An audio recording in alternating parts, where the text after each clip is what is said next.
Chapter 10.6 এর class 1 আজকে। এখন ইন্টিগ্রালের মধ্যে পার্থক্য হচ্ছে ইনডিফিনিট ইন্টিগ্রালে যোগজীকরণ ধ্রুবক সি থাকে, আর যখন আমার সীমাটা নির্দিষ্ট তখন কোনো ভুলের মাত্রাও থাকবে না, তার মানে ইন্টিগ্রেশনাল কনস্ট্যান্টও থাকবে না। আর যেহেতু সবাই ডেফিনিট ইন্টিগ্রালের সাথে কিছুটা পরিচিত, তোমরা মনে হয় জানো যে আপার লিমিট থেকে লোয়ার লিমিট বিয়োগ করে দিতে হয়। আমরা কি সবাই জানি ক্লাসের সবাই? আচ্ছা, এটার একটা ব্যাখ্যা আছে কেন আপার লিমিট থেকে লোয়ার লিমিটটা আসলে বিয়োগ করতে হয়। এটা ট্রাপিজিয়ামের সাহায্যে এটার একটা ব্যাখ্যা আছে। তো এই ব্যাখ্যাটার একটা আলাদা রেকর্ডিং আছে ভাইয়া, কেন ইন্টিগ্রেশনের আপার লিমিট মাইনাস লোয়ার লিমিট, এটা হলো ইন্টিগ্রেশনের ভ্যালুর মান। সেই রেকর্ডিংটা তোমাদের গ্রুপে আমি দিয়ে দিব, 15 মিনিটের একটা রেকর্ডিং, সেটা তোমরা একটু দেখে নিও। বুঝছো সবাই আমার কথা, কেন আপার লিমিট মাইনাস লোয়ার লিমিট হয়? সবাই কি আমার কথা বুঝতেছো? কারণ আমি যদি এটা বুঝাইতে যাই তাহলে দেখা যাবে ক্লাসটা একটু সমস্যা, মানে অলরেডি আমি দেরি করে ফেলছি, এই কারণে আমি ওইটার সেপারেট রেকর্ডিংটা তোমাদের গ্রুপে দিয়ে দিব। ঠিক আছে, সো এবার আসো 10.6 এ চলে যাই, কোনো কথা না বাড়ায়। কোনো রুল নাই ভাইয়া, সব রুল শেষ আমার। আমরা এখন জাস্ট ম্যাথ করব। ভাইয়া তোমাদের হয়তো মনে আছে এই যে অঙ্কটা দেখতে পাচ্ছ, এই অঙ্কটা কিন্তু তোমাদের 10.1 এর প্রথম অঙ্ক ছিল। তো এখানে শুধু বাড়তি লিমিটটা অ্যাড হয়েছে। সবাই কি আমার কথা বুঝছো ক্লাসের সবাই? সো অঙ্কটা নিয়ম দেখো, 5x টু দি পাওয়ার 4 একটু ইন্টিগ্রেশন করতে বলছে একের এক। আশা করি লাগবে প্রথম দিকে কিছু অঙ্ক, কিন্তু আসলে সবই করতে হবে আমাদের। 0 থেকে 2, 5 is a constant, x two the power 4 K integrate করলে কি হয়? x টু দি পাওয়ার 5/5।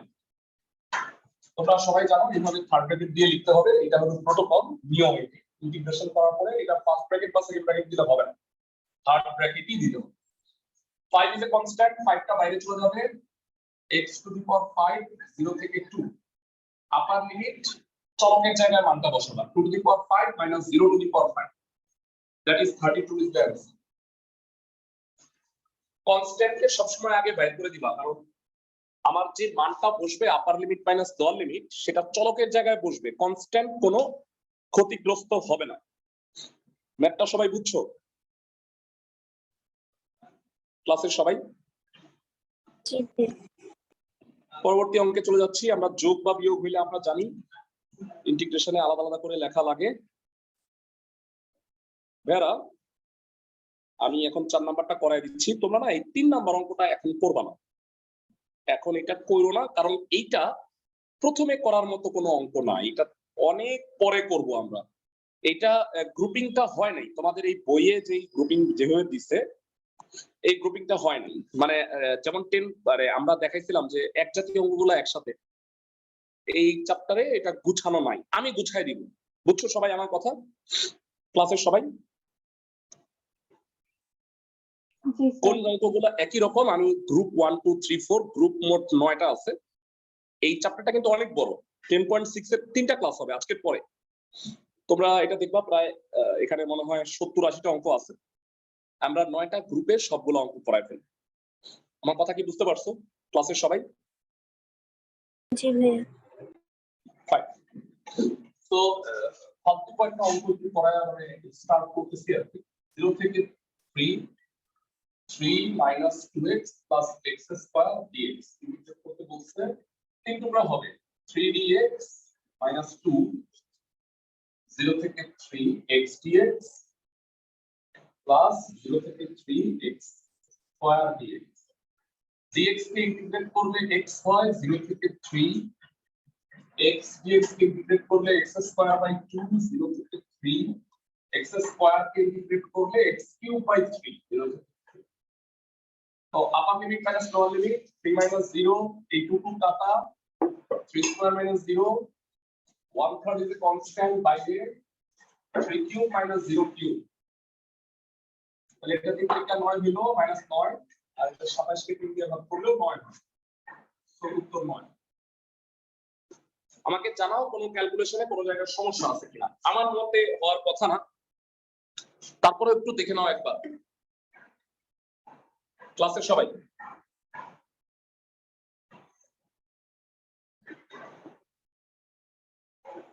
সবাই কি বুঝছো ম্যাথটা ভেরা? 1/3 কনস্ট্যান্ট আগে বাইরে আনছি, তার এক্স এর জায়গায় 3 আর 0, আপার লিমিট মাইনাস লোয়ার লিমিট। সবাই কি ম্যাথগুলো বুঝতেছো?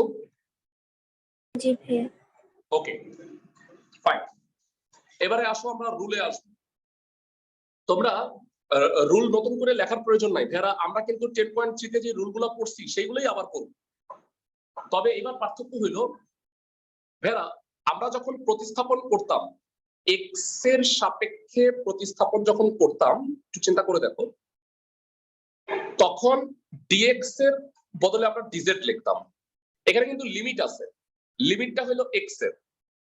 আমি যদি প্রতিস্থাপন করি এক্স এর জায়গায় জেড, তখন কি লিমিটটাও পরিবর্তিত হয়ে যাওয়া উচিত না? মানে লিমিটটা তো এক্স এর, কিন্তু আমি যখন চলক জেড এ চলে যাব তখন কি লিমিটটার মানও তো এক্স এর সাপেক্ষেই ছিল।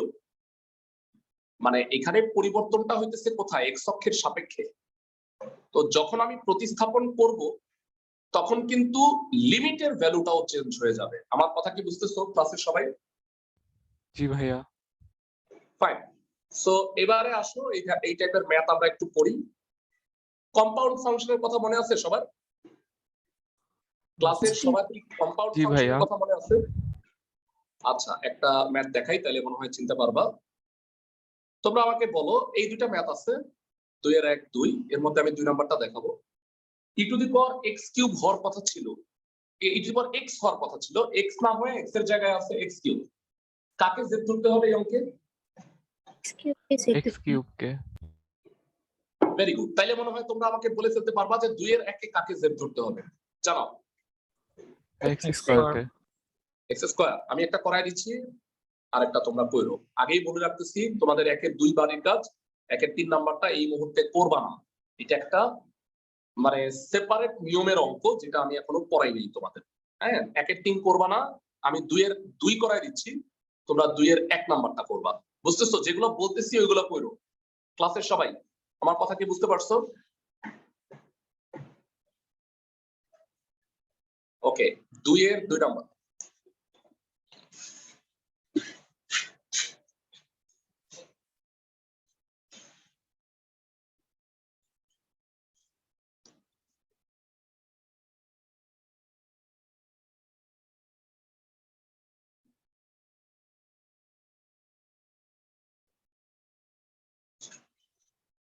জিরো থেকে 1 মনে হয় নাকি? কি আছে দেখো লিমিটটা? 2 থেকে 3 নাকি 1 থেকে 2? ভাই 1 থেকে 2। 1 থেকে। আপনারা লেওয়ার আগে বলতে পারেন।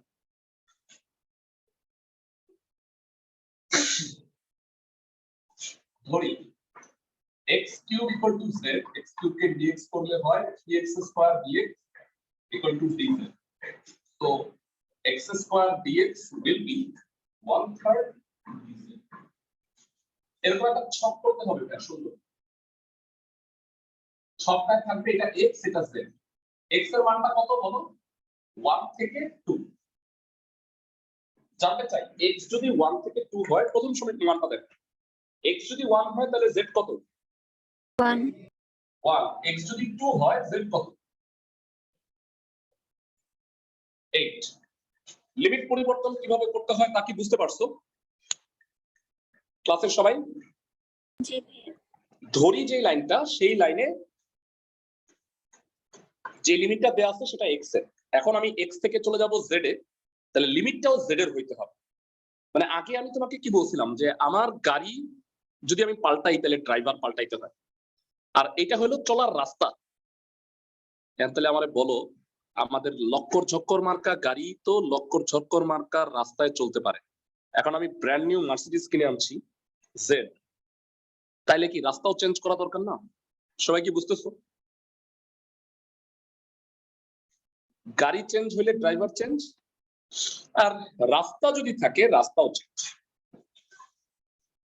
এবার 1 থেকে 8 e to the power x cube মানে e to the power z x square dx মানে 1/3 dz। এরা বলো 1/3 ইজ এ কনস্ট্যান্ট, বাইরে চলে আসলো। e to the power z কে ইন্টিগ্রেট করলে কি হয়? to the power z e to the power z হয় 1 থেকে 8, upper limit minus lower limit, e to the power 8 minus e to the power 1। এবার একটা জিনিস লক্ষ্য করছো, সেটা হইলো সি মিসিং, কোন অঙ্কে সি দিচ্ছি না। সবাই কি লক্ষ্য করছো? এটা ভালো মতো লক্ষ্য করো, কারণ আমি আমার লাইফের সবচেয়ে বেশি শূন্য দিছি কি শুনো, এখানে সি লাগবে না, পোলাপান প্লাস সি লিখছে। আর যেখানে সি লাগবে 10.1 থেকে 5 ওখানে সি লেখেন। সবাই আমার কথা বুঝছো? জি ভাইয়া। এই ভুলটা করো না, এটা কবিরা গুনাহ। পরবর্তী অঙ্কে চলে যাচ্ছি, ইম্পর্টেন্ট অঙ্ক করব একটা। তোমাদের কি মনে আছে কিনা আমি জানি না, ln x থাকলে কি করতে হয় বলো, পড়ছি আমরা। ln x থাকলে কি করতে হয় ভাইয়া? কেউ পারবো না? ভাইয়া 1 প্লাস ln x কে হচ্ছে z ধরবো। এক্সেলেন্ট ভাইয়া। ln x থাকলে তাকে z ধরতে হবে, কনস্ট্যান্ট সহ, পাওয়ার ছাড়া। মনে পড়ে ভাইয়া রুল 8? জি ভাইয়া। ভাইয়া রুলগুলো ভালো করে পড়ো, আমি যেভাবে গুছায় দিছি তোমরা হার্ড কপি গুলাও কোচিং থেকে কালেক্ট করো। শুধু এইচএসসি না, ভর্তি পরীক্ষা পর্যন্ত তোমাদের এই রুলগুলো কাজে লাগবে। ভালো করে যদি পড়ো কাজে লাগবে কিন্তু অনেক। 2 এর 7 নাম্বারটা খুবই ইম্পর্টেন্ট একটা ম্যাথ করাই দিতেছি। 1 থেকে e স্কয়ার হচ্ছে লিমিট।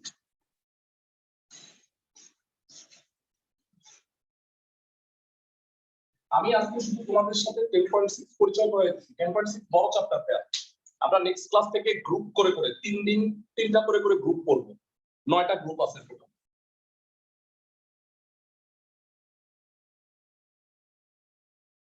1 থেকে e স্কয়ার তোমাদের ব্যাচে 10.6 এবং 7 শেষ করার পরে আমরা 3টা অধ্যায় পড়ব রিপিট।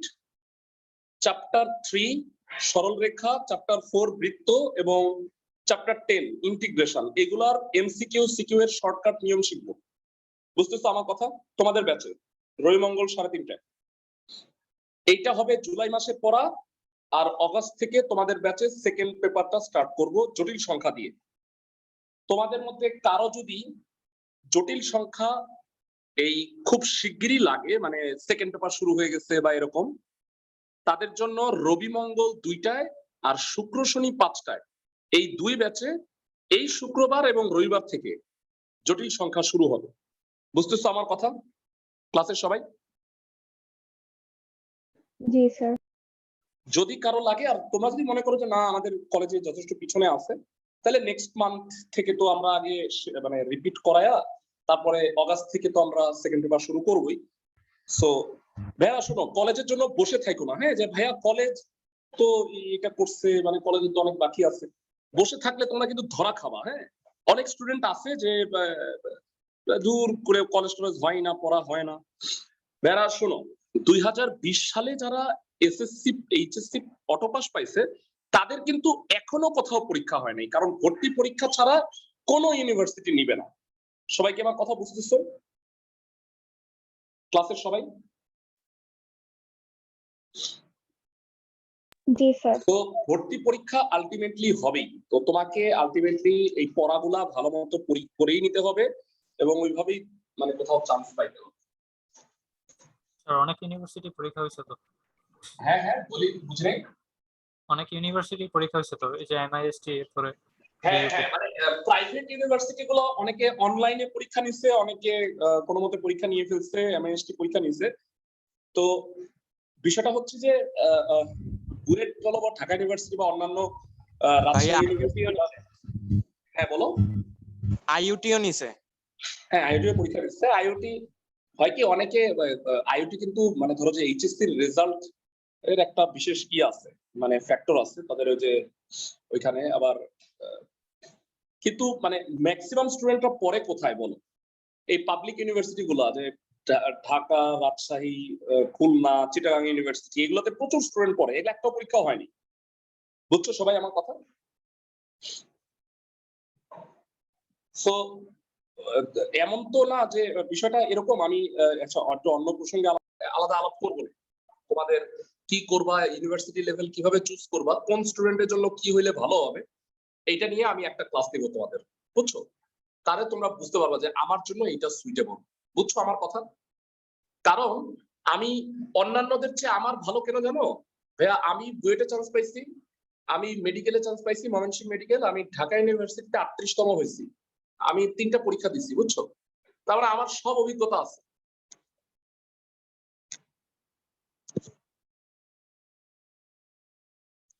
যাই হোক, এবার আসো আমরা এটা স্টার্ট করি। 1 প্লাস ln x কে z ধরে নিই। 1 plus ln x equal to হলো z dx করলে কি হবে?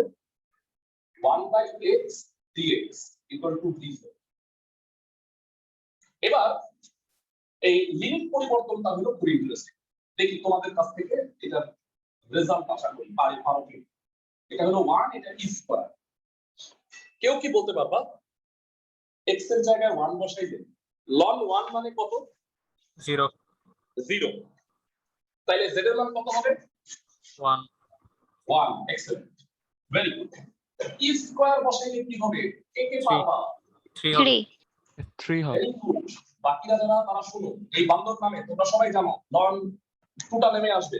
ln e মানে 1, ছোটবেলায় পড়ছি। ln x মানে হলো ই ভিত্তিক লগ। তাহলে ln e যখন হয় তখন log e বেজ e, বেজের ভ্যালু সমান হইলে log এর মান হয় 1। সবাই কি জানি এটা? 9 10 থেকে জেনে আসার কথা এটা। আমি কি ঠিক বলছি ক্লাসের সবাই? 1 + 2 দ্যাট ইজ 3। ভাইরা এই চারটা কি বুঝছো? আমাকে একটু জানাও সবাই, ক্লাসের সবাই। জি ভাইয়া। ফাইন। সো এবার প্রতিস্থাপনটা করো, মানে একবারে প্রতিস্থাপন করে ফেলতে হবে। তোমরা আমাকে বলো 1 থেকে 3, 1 প্লাস ln x মানে হলো z, তাহলে নিচে হবে z স্কয়ার, আর dx বাই x মানে কত? dz। সো এটা হবে z to the power -2 dz। এরা এটার ইন্টিগ্রেশন কত ক্লাসে কে বলতে পারবা?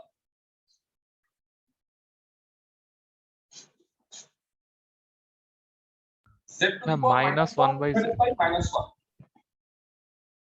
মাইনাসটা বাইরে, z ইনভার্স মানে 1/z, 1/3 মাইনাস 1/1, আপার limit minus lower limit. So মাইনাসটা ভিতরে দিয়ে দিলে যেটা হবে 1 মাইনাস 1/3, 1 থেকে 1/3 গেলে হয় কত? 2/3 ইজ দ্য आंसर। বেরা এই চ্যাপ্টারের ম্যাথগুলো এই টাইপের। ম্যাথগুলো কি কিছুটা ধরতে পারছো ক্লাসে সবাই? ভাইয়া বলো ভাইয়া। ছকটা আরেকবার একটু বুঝাই দেন। শিওর। এই লাইনে তুমি x এর মান একবার 1 বসাও। ln 1 মানে 0, log এর যে কোনো 1 হলে ভ্যালু 0 হয়ে যায়, তার মানে এটা 1। x = যদি 1 হয় আর x = যদি e স্কয়ার হয় তাহলে z হলো 1 প্লাস ln e স্কয়ার। পাওয়ার থাকলে আমরা জানি log এর ক্ষেত্রে সামনে চলে আসে, আর ln e মানে হলো 1, তাহলে 1 প্লাস 2 তে হলো 3। তাহলে x যদি 1 হয় z এর মান 1, x যদি e স্কয়ার হয় z এর মান 3। বুঝতে পারছো? স্যার একদম যে লাইনটাতে মানে জেডটাকে একেবারে ইন্টিগ্রেট করে ইন্টিগ্রেটের চিহ্নটা উঠে দেওয়া হয়েছে, ওইখানে জেড এর বদলে এক্স বসায়, লিমিটের বদলে ওই আগের প্রশ্নের লিমিট হবে। হ্যাঁ হবে। তোমার কথা আমি বুঝতে পারছি। ভেরা ও একটা ভালো কথা বলছে, 1/z। তুমি z এর মান চাইলে এখন তুমি 1 প্লাস ln x বসাইতে পারো, লিমিটটাও আগেরটা দিতে পারো। তাহলে ব্যাপারটা অনেকটা এরকম হইলো যে তুমি তোমার বাসায় আসছো, বাসায় আসার পরে মনে হইলো যে আবার একটু যাই ঘুরে আবার বাসায় ঢুকি, এরকম ব্যাপারটা হবে আর কি। বুঝতেছো আমার কথা? ওই যে আমরা যেখানে ধরে নিছি ওইখানে আর কি আসল ক্যালকুলেশন হয়ে গেছে। এখানে ও খুব একটা ভালো পয়েন্ট বলছে, আমি এটা বলতে ভুলে গেছিলাম। ডেফিনিট ইন্টিগ্রালের ক্ষেত্রে যদি তুমি প্রতিস্থাপন করো তাহলে তোমার আর মানটা বসানোর দরকার নেই। সবাই কি আমার কথা বুঝছো? কারণ তুমি তো ওই অনুযায়ী লিমিট সেট করে ফেলছো, মানে এক্স এর অনুযায়ী আমি জেড এর লিমিট সেট করে ফেলছি। সো আমি মানটা তুমি জেড এর মান বসায়ও যা পাবা, মানে এক্স এর বসায়া, আর এইভাবেও একই উত্তর আসবে। আমার কথা কি বুঝছো ক্লাসের সবাই? জি স্যার। সো ভেরা আমি এখানে বাড়ির কাজ দিতেছি অনেক অল্প, কারণ 10.6 আমার তিনটা ক্লাস আরো লাগবে। আমি আগেই বলে দিচ্ছি, 1 এর 2 নাম্বার, 2 এর 1 নাম্বার, আরেকটা ম্যাথ তোমরা করবা, সেটা হলো 2 এর, এটা তো 8 নাম্বার ম্যাথটা করবা। তিনটা অঙ্ক ক্লাস দিতেছি এখানে, 10.6 এর খুব বেশি অঙ্ক করার দরকার নেই। আমরা নেক্সট উইকের 2টা ক্লাস এবং আরেকটা ক্লাস লাগবে 10.6 করব। বুঝছো সবাই? জি ভাইয়া। ভালো থাকো সবাই।